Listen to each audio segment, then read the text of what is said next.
ಹಿಂದೂಗಳಿರಲಿ, ಮುಸಲ್ಮಾನರಿರಲಿ, ಕ್ರಿಶ್ಚಿಯನ್ರಿರಲಿ, ಬೌದ್ಧರಿರಲಿ, ಸಿಖ್ರಿರಲಿ, ಎಲ್ಲರನ್ನೂ ಕೂಡ ಸರ್ವ ಜನಾಂಗದ ಶಾಂತಿಯ ತೋಟವನ್ನು ಮಾಡ್ತಕ್ಕಂಥದ್ದೇ ಈ ಸರ್ಕಾರದ ಉದ್ದೇಶ, ಗುರಿ ಅಂತಕ್ಕಂಥ ಮಾತುಗಳನ್ನು ಹೇಳಲಿಕ್ಕೆ ಬಯಸ್ತಾ ಇದ್ದೇನೆ.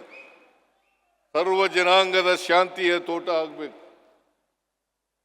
ಹಿಂದೂಗಳಿರಲಿ, ಮುಸಲ್ಮಾನರಿರಲಿ, ಕ್ರಿಶ್ಚಿಯನ್ರಿರಲಿ, ಬೌದ್ಧರಿರಲಿ, ಸಿಖ್ರಿರಲಿ, ಜೈನರಿರಲಿ, ಯಾರೇ ಆಗಲಿ, ಅನೇಕ ಜಾತಿಗಳಿದ್ದಾವೆ, ಅನೇಕ ಧರ್ಮಗಳಿದ್ದಾವೆ. ನಾವು ಇನ್ನೊಂದು ಧರ್ಮವನ್ನು ದ್ವೇಷಿಸ್ತಕ್ಕಂಥದ್ದಲ್ಲ. ಧರ್ಮವನ್ನು, ಇನ್ನೊಂದು ಧರ್ಮವನ್ನು, ಬೇರೆ ಧರ್ಮವನ್ನು ಸಹಿಷ್ಣುತೆಯಿಂದ ಕಾಣ್ತಕ್ಕಂಥದ್ದೇ ನಮ್ಮ ಸಂವಿಧಾನ ಹೇಳ್ತಕ್ಕಂಥದ್ದು. ಸಹ ಬಾಳ್ವೆಯನ್ನು ಮಾಡ್ತಕ್ಕಂಥದ್ದೇ ಸಂವಿಧಾನ ಹೇಳ್ತಕ್ಕಂಥದ್ದು.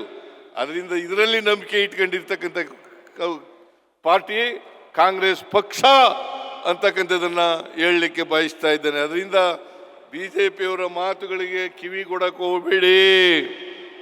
ಸುಳ್ಳು ಹೇಳ್ತಾ ಇದ್ದಾರೆ.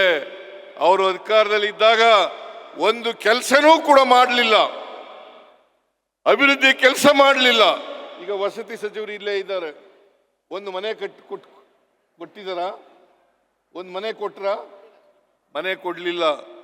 PWD ಮಿನಿಸ್ಟ್ರಿ, ಹಿಂದೆ PWD ಮಿನಿಸ್ಟರ್ ಆಗಿದ್ದಂಥವ್ರು, ಅವ್ರ ಕಾಲದಲ್ಲಿ ರಸ್ತೆಗಳು ಏನಾಗಿದ್ದು ಆ ರಸ್ತೆಗಳು ಬಿಟ್ಟರೆ ಮತ್ತೆ ಒಂದು ರಸ್ತೆನೂ ಮಾಡಿಕೊಡ್ಲಿಕ್ಕೆ ಸಾಧ್ಯ ಆಗಲಿಲ್ಲ.